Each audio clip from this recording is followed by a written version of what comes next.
Mais pour l'instant, je crois que vous travaillez avec elle, avec Cécile Lapierre qui nous rejoint. Bonjour Cécile. Bonjour Brigitte, bonjour Jean-Charles. Bonjour Cécile. Merci d'être avec nous. Alors vous avez un parcours intéressant, hein. Vous êtes ancienne chef d'entreprise et depuis 2015 vous êtes médiatrice pour les entreprises et en justice à Aix-en-Provence. Vous êtes également cofondatrice de Diapositive, une association pour la prévention de la violence familiale et scolaire. Et vous avez même créé un blog qui s'appelle missoutopie.com. Alors c'est une manière de lutter contre les violences de toutes sortes, je suppose, ou tout particulièrement sur les enfants.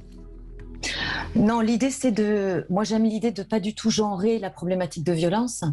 Donc je parle pas de méchants pères ou de violence patriarcale. Je parle de parents auteurs et parents victimes. Surtout quand on travaille en justice, on travaille dans l'idée d'une équité, d'un équilibre et absolument pas dans une accusation anti-homme ou anti-femme. Donc dans ce monde où on est toujours à essayer de juger, moi mon travail c'est de rester en neutralité, hein, puisque je suis médiatrice, et de travailler sur des dossiers de violence judiciaire auprès des juges aux affaires familiales aussi.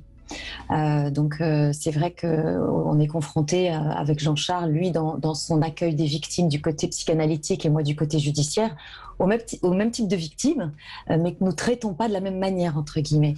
Et je suis aussi confrontée à la volonté. Enfin, j'aimerais penser que la justice française pourrait réparer les victimes, puisque c'est ce que vous avez évoqué dans votre première partie d'émission que j'ai écoutée avec attention. Il y a quand même cette idée de penser que la justice permet à la victime de s'apaiser, de se reconstruire. Dans les exemples que vous aviez avec Yasmine et Nelly, c'est pas du tout le témoignage qu'elles font. Elles se sont reconstruites a priori seules. On n'a pas entendu parler de justice. Pour moi, la justice, elle n'est pas là, et je suis pas le seul à le dire. Hein, Dupond-Moretti également. La justice n'est pas là pour réparer les victimes. Non, c'est pas sa mission. Mais alors, c'est quoi la mission de la justice ? La justice, c'est de condamner les auteurs. Oui, bien sûr. Et c'est là où on se trompe dans la notion de réparation. On va parfois en justice pour demander réparation.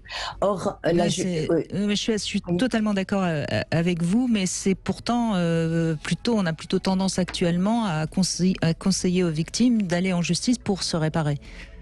Eh bien, j'ai une pensée très non consensuelle sur le sujet, clairement. Oui, j'entends bien. Moi, je ne crois pas.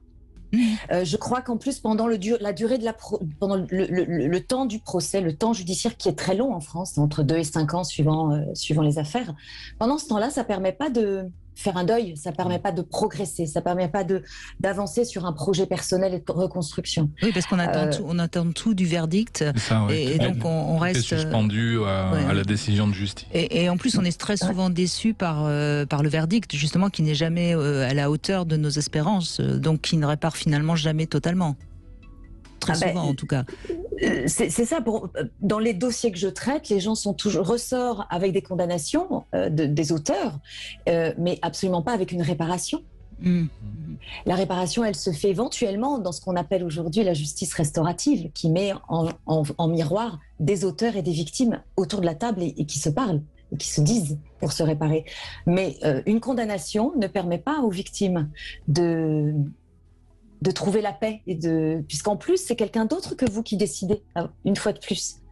C'est le juge qui décide à votre place ce qui est bon, ce qui est censé être bon pour vous, ce qui n'est pas le cas. Alors, ce que vous disiez aussi quand on a préparé l'émission, Cécile Lapierre, vous posiez la question, faut-il pardonner pour se reconstruire ? Alors, c'est un sujet sur lequel c'est un grand sujet. Moi, je considère, après longue réflexion sur le sujet, que le pardon qui repose, et c'est ça que disait Victor Hugo, hein, le bon pardon, c'est celui qui repose. Moi, le pardon qui me repose, c'est celui que je m'accorde à moi, en fait. On est d'accord, oui, bien sûr. Parce que si j'attends le pardon d'une personne qui m'a fait mal, je me remets encore en situation de soumission, dans une attente incertaine, et d'attendre un pardon libératoire donné par l'autre. Donc je me remets en situation de victime. Et quant à pardonner à son bourreau, c'est là aussi très angélique. Hein. Oui, et dans quel intérêt ? Je ne crois pas que ce pardon-là apporte réparation. Oui, puis on a vu tout à l'heure que beaucoup de victimes sont du côté du déni. pratique le déni. Et le pardon peut être, contrairement à ce qu'on pourrait penser, une forme de déni. C'est-à-dire que c'est pas vraiment un pardon, c'est oui, bon, la pauvre, elle a souffert, donc c'est pas de sa faute. Donc en fin de compte, on décharge complètement le bourreau de toute responsabilité, et à ce moment-là, ça fait un poids supplémentaire. Mais c'est mis au service du déni. Oui, et puis on dit souvent que le pardon permet l'oubli. Pour rebondir, Jean-Charles, mais l'idée n'est pas d'oublier. L'idée, c'est de vivre avec. L'idée, c'est de vivre avec nos blessures, nos bosses, et de se construire et de se renforcer avec toutes nos souffrances. C'est absolument pas d'oublier, je crois pas en tout cas. Alors, Cécile Lapierre, dernière question. Est-ce qu'il y a un profil d'auteur de violence, d'emprise? Est-ce qu'il y a un profil type, puisqu'on a parlé de victime type aujourd'hui? Alors, c'est un travail de 9 ans, donc il me faudra peut-être un jour plus de temps, mais moi j'ai travaillé sur tous les dossiers judiciaires sur lesquels j'ai travaillé, et puis avec Jean-Charles, on a accueilli beaucoup d'auteurs et de victimes, enfin de victimes surtout. Oui, surtout des victimes. Oui, surtout des victimes.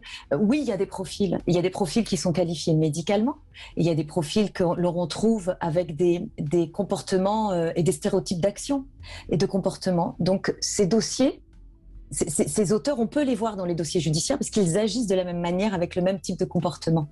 Donc je crois qu'il est important de se sortir des dossiers judiciaires pour pouvoir enfin qualifier la violence que vivent les victimes et la faire comprendre aux magistrats et aux avocats. Mais c'est tout un travail de formation que j'aimerais mener, c'est de former les gens à la détection de l'emprise et de la violence morale dans la coparentalité et dans tous les types de dossiers. Mais ça s'apprend et ça se regarde différemment. Est-ce que quand même, j'avais dit que c'était ma dernière question, mais je vous en pose une, Cécile Lapierre. Est-ce que vous avez l'impression quand même qu'on avance dans cette société, en France en tout cas, ou est-ce que vous avez l'impression que finalement on rencontre toujours les mêmes croyances? Alors je crois qu'on avance dans la capacité à pouvoir entendre la violence morale subie. Ça y est, je crois qu'elle est intellectualisée, vous voyez, que ça existe, ça, qu'il n'y a pas que les coups qui heurtent. Après, dans la prise en charge, les professionnels aujourd'hui savent très peu faire encore sur la violence morale. Et dans la qualification aussi juridique, comment qualifier quelque chose qu'on n'arrive pas à prouver. Donc c'est ça que j'ai envie de faire, c'est d'essayer de donner des éléments aux victimes pour qu'elles puissent, si elles le souhaitent, monter un dossier judiciaire ou protéger les enfants aussi, puisque prouver qu'il y a auteur, c'est protéger les enfants. C'est ça aussi. C'est toujours la même chose, hein, ce que vous disiez, Jean-Charles Bouchou, quand il y a des coups, bon, on peut plus facile.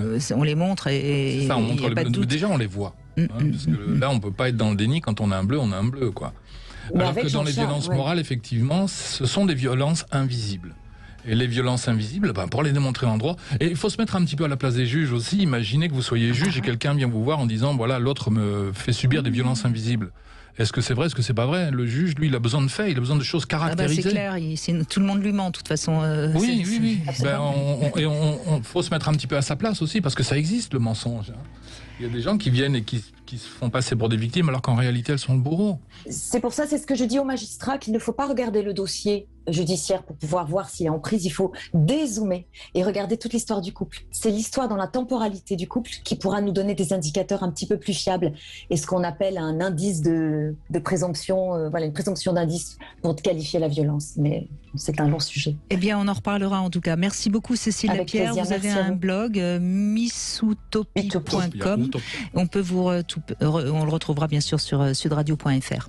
On fait une petite pause et on se retrouve dans un instant, Jean-Charles Bouchou.